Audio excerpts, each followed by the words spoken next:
thank you so much, Chetan Bharat Learning, for your support. Yeah, so I was connected with CVL. They have also given 1 year free coaching for the students. That's what I like the most about this institute, and that's when I got connected. So everything was really good. The faculty is, I would say, really experienced. Chetan sir, Beat, and all the other faculties. The mock interview was very helpful. Thank you, CVL.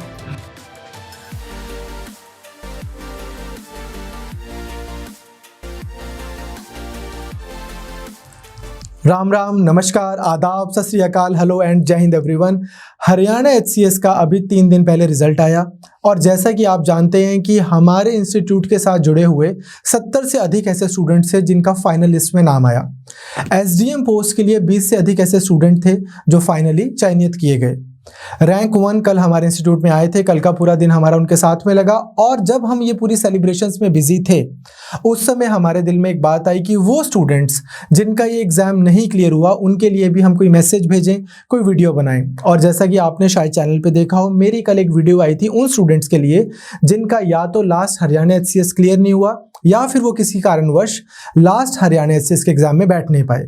तो मेरा उस video में भी यही message था कि आप पूरी निष्ठा के साथ with your complete dedication and positive attitude आप आगे के टारगेट्स बनाएं, आगे का सोचें। और देखिए how nature and universe has conspired in our favour. 2 दिन पहले रिजल्ट आया है और आज हरियाणा HCS की न्यू नोटिफिकेशन आ गई है। आप ठीक सुन रहे हैं, हरियाणा HCS की नई नोटिफिकेशन जो आज पब्लिश हुई है उसके हिसाब से 16 फेब से आप फॉर्म हरियाणा HCS के भर सकते हैं। जो लास्ट डेट है फॉर्म भरने की वो है 12 मार्च।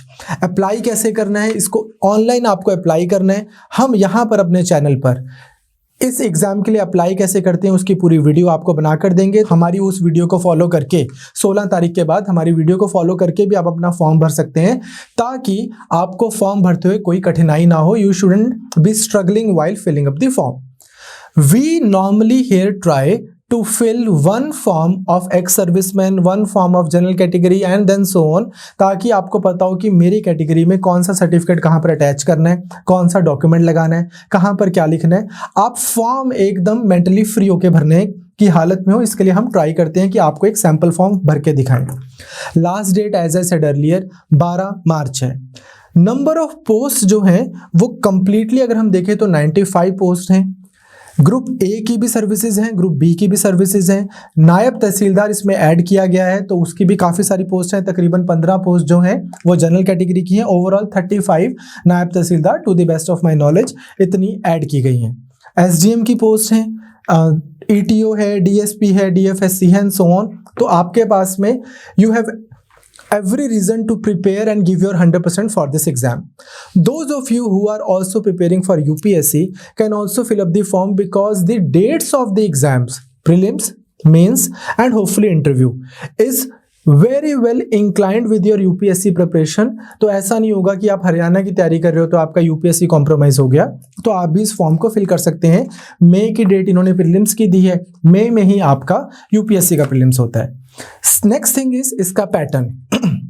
पैटर्न जो है इस एग्जाम का वैसा ही है जैसा लास्ट ईयर था। 3 स्टेजेस में हरियाणा HCS का पेपर होगा। प्रीलिम स्टेज में 2 पेपर होंगे, जनरल स्टडीज और CSAT। दोनों जो पेपर्स हैं वो 100 क्वेश्चंस के होंगे। उसके बाद स्टेज 2 होगी मेंस की, जहां पर आपको आंसर्स लिखने हैं। तो पहली स्टेज जो है उसमें ऑब्जेक्टिव क्वेश्चंस आएंगे और ये क्वालिफाइंग स्टेज है। इस स्टेज के मार्क्स फाइनल मेरिट लिस्ट में नहीं जुड़ेंगे। बस होगा क्या, एक कट ऑफ डिसाइड होगी इस पेपर के बेसिस पे और वो बच्चे जो इस कट ऑफ को क्लियर करेंगे they will be allowed to write the mains exam. Mains exam के बाद मेंस एग्जाम के और इंटरव्यू के इन दोनों के मार्क्स क्लब करके फाइनल मेरिट लिस्ट बनती है। और जो जनरल स्टडीज का पेपर है वो भी 100 नंबर का होगा। CSAT का जो पेपर है वो भी 100 नंबर का होगा। बट जो CSAT का पेपर है उसके मार्क्स काउंट नहीं होते। CSAT का पेपर क्वालिफाइंग होता है जिसमें क्वांट, एप्टीट्यूड, कॉम्प्रिहेंशन इस तरह की चीज़ें आती हैं और आपको 33% क्वालिफाइंग मार्क्स लेने हैं। अगर आपके जनरल स्टडीज़ में बहुत अच्छे मार्क्स भी हैं बट आपका CSAT अच्छे से क्वालिफाई नहीं हुआ तो फिर भी आप जो है क्वालिफाई नहीं करते हो, तो उसका क्वालिफाइंग मार्क्स लेना ज़रूरी है। हर एक क्वेश्चन के 0.25 नेगेटिव मार्किंग के भी मार्क्स जो है डिडक्ट होते हैं। तो अगर आपको कोई क्वेश्चन नहीं आता या आपको बिल्कुल भी आइडिया नहीं है तो you are suppose to leave that question and you are not suppose to mark just about anything. और अगर आपको कोई क्वेश्चन नहीं आता, हालांकि ओवर द कोर्स ऑफ अगले 7-8 महीने हम आपको ये चीज़ें डिटेल में बताएंगे, पर मैं नोटिफिकेशन के थ्रू आपको ये बता रहा हूं, अगर आपको कोई क्वेश्चन नहीं आता तो आपको उसको ब्लैंक नहीं छोड़ना है, एक और बॉक्स होगा जिसको आपको फिल करना है। अगर आप उसको फिल नहीं करेंगे तो आपके वो नेगेटिव मार्क्स काउंट होंगे। हर एक क्वेश्चन जो है वो तकरीबन 1 नंबर का होगा। तो जैसे मान लीजिए 100 मार्क्स हैं, 100 क्वेश्चंस हो गए, तो 1-1 नंबर का हर एक क्वेश्चन हो गया और 0.25 आपके नेगेटिव मार्क्स काउंट होंगे। 5th बबल वाली OMR शीट, वैसे वाली OMR शीट जिसमें 5 बबल्सों की आंसर अगर 1 है तो A, 2 है तो B, C, D, और अगर आपने छोड़ना है तो फिर आपको 5th बबल मार्क करना है। वो हम आपको सैंपल प्रोवाइड कर देंगे इस प्रिपरेशन के दौरान, सो दैट आपकी उस OMR शीट के हिसाब से ही अच्छी प्रिपरेशन हुई हो। जब प्रीलिम्स हो जाएगा उसके कुछ टाइम बाद आपका मेंस होगा जो रिटन पेपर है। रिटन पेपर के लिए भी मैं आपको आज ही with folded hands I am requesting that try to spare out some time for Hindi and English. होता क्या है, जब भी हम सिविल सर्विसेज की प्रिपरेशन करते हैं प्राइमरीली हमारा फोकस होता है जीएस के ऊपर, history, geography, economy, polity, environment, science and tech, art and culture and so on. But हमें हमेशा एग्जाम की नेचर पहचाननी है। हरियाणा HCS का जो एग्जाम है उसमें जीएस जितना तकरीबन जितने भी बच्चे जो मेंस लिखते हैं उनको जीएस तकरीबन बराबर आता है। बहुत ज़्यादा जीएस सेंट्रिक मेंस पेपर नहीं है। 200 नंबर का जीएस आता है जो हम आपको करवाएंगे या जो कोई भी अच्छा इंस्टीट्यूट आपको कुछ करवाएगा उतना सफिशिएंट रहता है। प्राइमरी जो डिसाइडिंग फैक्टर है वो 3 एग्जाम्स हैं, हिंदी जो देवनागरी स्क्रिप्ट में आपको देना होता है, इंग्लिश और आपका ऑप्शनल जो आप अपना वैकल्पिक विषय जिसको हम बोलते हैं, आप जिसको चूज करते हो। So your Hindi, your English and your optional papers, these 3 papers are going to be deciding factors for your actual eventual interview call. तो अभी से आप थोड़ा हिंदी करना शुरू करें, थोड़ा इंग्लिश पढ़ना शुरू करें और अपना ऑप्शनल अच्छे से ब्रशअप करें। अगर आपको ऑप्शनल में कोई भी आप स्ट्रगल कर रहे हो कि मैं कौन सा ऑप्शनल चूज करूं, अगर तो आप यूपीएससी की ही प्रिपरेशन कर रहे हो या आपने पहले हरियाणा HCS दिया था, फिर तो आपने कुछ ऑप्शनल डिसाइड किया होगा। But if you are struggling to choose your option, then you can contact us or you can contact any other local mentor and hopefully they will guide you really well for this selection. पिछली बार के experience से although मैं ऐसे मतलब हम यहाँ पर CBL में ऐसे ऑपरेट नहीं करते हैं, पर फिर भी पिछली बार के एक्सपीरियंस से मैं आपसे एक टिप शेयर करना चाहता हूँ कि लास्ट टाइम फिजिक्स, मैथमेटिक्स तो नहीं, फिजिक्स और ये सिविल इंजीनियरिंग सब्जेक्ट्स के जो पेपर थे हरियाणा HCS के वो बहुत डिफिकल्ट आए थे।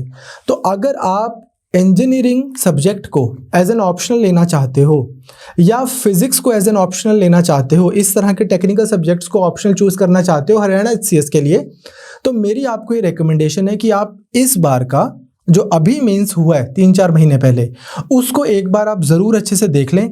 अगर आपको लगता है कि नहीं यार ये सिविल इंजीनियरिंग का 17 पेज का क्वेश्चन पेपर मैं सॉल्व कर सकता हूँ, तो आप ले लें। ऐसा नहीं है कि सिविल इंजीनियरिंग आपको लेने के लिए मैं मना कर रहा हूँ, मैं ये बोल रहा हूँ, या कोई भी option for that matter, but I am saying that you must know what you can possibly find in the actual exam. तो आप एक बार उस क्वेश्चन पेपर को पढ़ें, उसको अच्छे से समझें, और आपको लगता है कि हाँ 6 महीने बाद अगर मेरे सामने मेंस का पेपर रखा गया तो मैं अच्छे से कर लूँगा, तो आप ज़रूर लें उसको। अदरवाइज आपके पास ऑप्शंस में बहुत सारी चॉइसेस होती हैं, from agriculture to zoology, from political science to sociology, from Sanskrit and stats and philosophy to geography and English literature and Hindi literature. आप अच्छे से उसको डिटेल में देख सकते हैं कि आपको कौन सा ऑप्शन लेना है if it's not decided already. फिर आती है बात एलिजिबिलिटी की। एज वाइज तकरीबन सभी लोग जो अपनी 20s में है, 30s में है, वो इसके लिए एलिजिबल है। नॉर्मल एज जो रखी गई है, जनरल एज एलिजिबिलिटी, वो 42 है। बट जो स्पेशल कैटेगरीज हैं जैसे कि schedule caste, backward caste, disabled person, wives of military personnel, disabled people, widowed या फिर लीगली डिवोर्स्ड वुमेन या फिर सिंगल अनमैरिड वुमेन, इन सबको एक्स्ट्रा 5 साल की रियायत मिली हुई है। एक्स सर्विसमैन के लिए भी है। तो है क्या कि नॉर्मल कैटेगरी, उसमें ओपन कैटेगरी में, जनरल कैटेगरी में 42 एज है। आप 42 साल की उम्र के नहीं होने चाहिए 1 जनवरी 2023 तक, जो अभी गया है। 42 साल से अगर आप कम हो तो आप पेपर दे सकते हो, और अगर आप किसी भी स्पेशल कैटेगरी से हो तो भी आप ये पेपर दे सकते हो। फिर आपकी एज लिमिट में 5 साल और ऐड हो जाएंगे। तो अगर आप 43, 44, 45, 46, 47 के भी हो तो भी चलेगा। अब एज लिमिट के बाद आता है एग्ज़ाम की फ़ीस। यदि आप मेल हो, जनरल कैटेगरी के हो, तो आपकी फ़ीस है 1000 रुपीज़। अगर आप फीमेल हो या फिर चाहे आप रिजर्व कैटेगरी के हो या आप जनरल कैटेगरी के हो, तो आपकी फ़ीस है 250 रुपीज़। और similarly persons with disability category candidates, जिनकी हरियाणा के जो डिसेबिलिटी कैंडिडेट्स वाले हैं, उनकी कोई फ़ीस नहीं है। इसको फिल कैसे करना है? ऑनलाइन फिल करना है, जो हम आपको करवा के दिखाएंगे। Now many of you may know कि इस बार का जो हरियाणा HCS है, उसमें हमारे साथ जुड़े हुए स्टूडेंट्स ने बहुत सुपीरियर रैंक्स हासिल किए।